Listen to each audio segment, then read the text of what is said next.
Et bonjour, celui-ci est pour vous. Je ne sais pas si vous êtes déjà rencontré. Alors moi je vous explique, je suis youtubeur. Vous connaissez YouTube? Vous connaissez pas YouTube? Ah si, YouTube, je connais YouTube. Alors moi je suis ce qu'on appelle un youtubeur, je fais des reportages dans la rue, je viens voir un petit peu les jeunes. Parce qu'on vient plus trop discuter avec les jeunes, alors moi je prends la peine d'aller les voir. Parce que j'ai remarqué qu'on parlait de tout et de rien, Oui. que ce soit sur BFM TV ou ce matin. Mais il y a une chose qu'on ne discute jamais, c'est la mort. Et on y va tous. Qu'on soit riche ou pauvre, jeune ou moins jeune. Alors moi la grande question que je vous pose à vous, puisque vous êtes jeune, qu'est-ce que vous croyez après la mort? C'est ça qui m'intéresse moi. Est-ce que pour vous ça s'arrête, ça continue? Vous avez, je sais pas moi, une espérance, une religion, une croyance? Ah oui, j'ai une religion, oui. Ouais? Vous êtes quoi alors? Chrétienne. Chrétienne. D'accord, comme moi. Alors en tant que chrétienne, qu'est-ce qui se passe pour vous après la mort? Où est-ce que vous allez par exemple? Si je crois en Jésus, je vais en paradis. Très bien, c'est le sujet. Alors comment vous savez à ses yeux si vous faites du bien ou du mal? Sur quoi est-ce que vous vous basez puisque vous êtes chrétienne comme moi?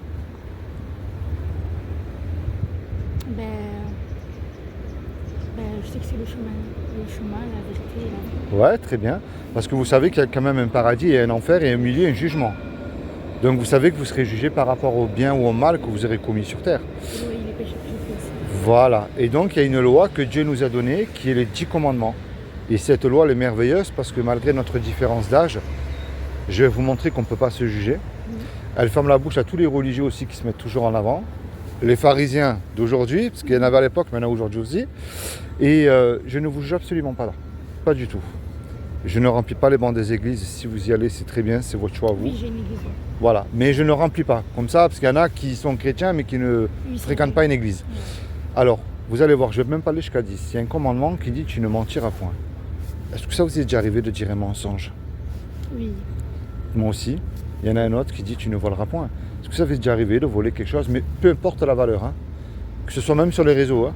Télécharger quelque chose qui ne nous appartient pas. Non, je voulais que quand j'étais petite. Ouais, bon, moi aussi. Petite.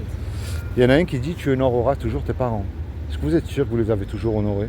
Non, toujours non. Moi aussi. Il y en a un qui dit tu mettras toujours Dieu, lui en premier dans ton cœur. Est-ce que vous avez mis toujours Dieu en premier dans votre cœur?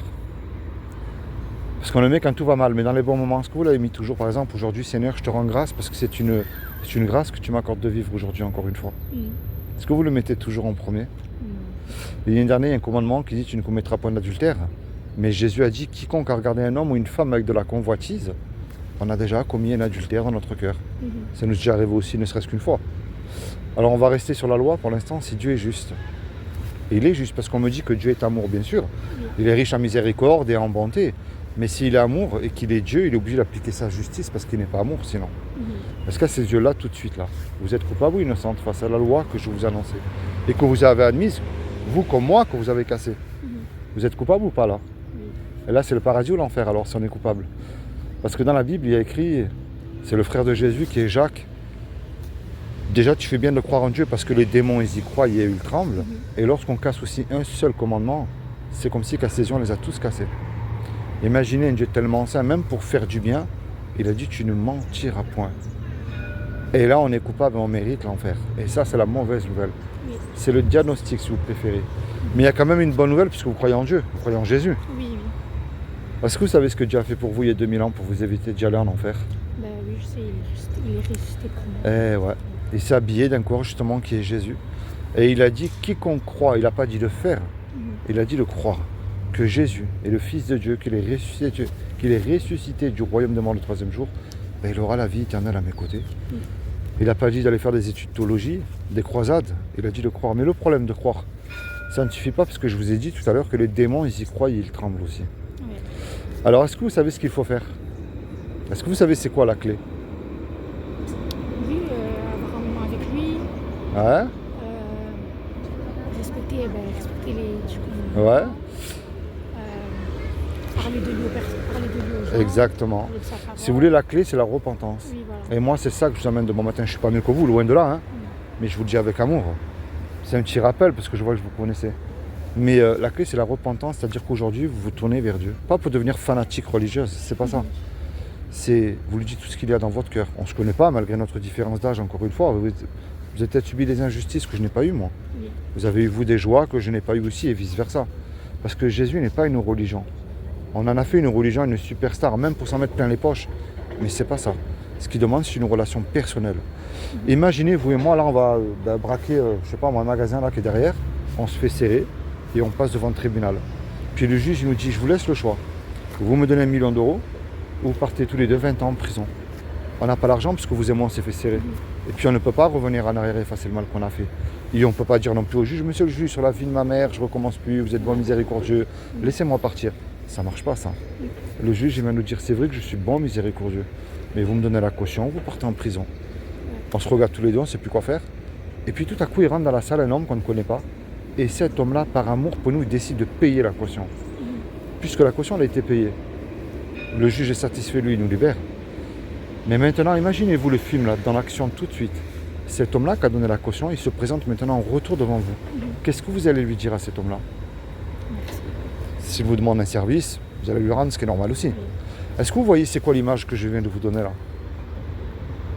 Oui, que ben, Dieu il peut nous aider, il peut nous. Et il peut être à notre place, il peut prendre nos péchés quoi. Bien sûr, c'est un petit peu l'image de Jésus que je viens de vous donner. Quand Jésus est mort sur la croix, il est mort pour vos péchés, les miens. Et ce qu'il vous demande aujourd'hui, pas comme ils font les hypocrites, qui chantent dimanche Alléluia, ils parlent en langue, ils font beaucoup de choses, et puis lundi, mardi, on a oublié qu'on a fait tout ça. C'est vous mettez en pratique tout ce qu'il vous demande de mettre en pratique. Je ne dis pas que tout ira mieux, je serai un gros menteur. Mais moi, je vous parle pour après, parce que dans la tombe, il n'y a pas de repentance et le purgatoire n'existe pas. Je prends le mensonge, c'est plus simple. Vous allez dire là sur le banc, si je mens, mes amis, ma famille, mon prof ou je ne sais qui, je m'en fous, personne ne le sait. Oui, mais attends, je ne peux plus faire ça, moi. Il est mort à la croix à cause de cela pour moi. Il m'accorde le paradis gratuitement. Alors peu importe ce que ça me coûte, je décide non seulement de ne plus mentir, et en plus de le suivre. Et c'est ça qui est... Parce que plus ce qu'il veut, Jésus, c'est vous aider dans vos études, vous bénir, mais plus que tout, vous sauver le jour du jugement dernier. Alors, si je refuse de faire tout cela, ça voudrait dire que je lui crache une deuxième fois au visage. Et c'est ça, lui, qui demande, c'est de nous aider. Parce qu'il nous a donné quelque chose qu'à la fois de merveilleux, mais de dangereux, qu'on ne vous dira absolument pas. C'est la liberté. De l'aimer, de le suivre ou pas. Et moi, je vous encourage à mettre la Bible en pratique dans votre vie et à parler de Jésus, comme vous avez dit autour de vous. Merci. Est-ce que vous avez une Bible, à vous personnelle? Très bien, lisez-la encore tous les jours. Je vous laisse un souvenir de moi. Et c'est ma dernière question, je vous laisse tranquille. Ça s'appelle le saut. Merci. Est-ce que vous sauterez d'un avion sans parachute et en plein vol? Non. Pas avec un parachute, je le ferai de toute manière. Mais on ne se connaît pas, vous et moi. Et un jour ou l'autre, on va sauter dans la mort. Est-ce que Jésus ne serait pas votre parachute qui vous garantit dès aujourd'hui que si vous placez votre foi, et sans ne point douter, vous serez avec lui à ses côtés. Et c'est ça, moi, que je vous emmène. Bon, merci. Vous évangélisez un peu? Non, ma mère, oui, elle Vous êtes de quelle église? l'église évangéliste. Laquelle? Étincelle. Ah oui, c'est Philippe Boulanger. Oui, voilà. Ah. C'est mon pasteur. Oui, c'est mon pasteur. Vous lui passerez le bonjour, vous lui dites j'ai rencontré Philippe sur YouTube de Nice pour Jésus. Ok, oui. Ça me fera plaisir. Je vous dirai du moins. Merci. Bon, allez, soyez bénis. Merci pour les quelques minutes. Votre... Nice pour Jésus. Ou sur YouTube et TikTok, Nice pour Jésus. Voilà. Allez, soyez bénis. Bonne journée. Merci à vous. Au revoir.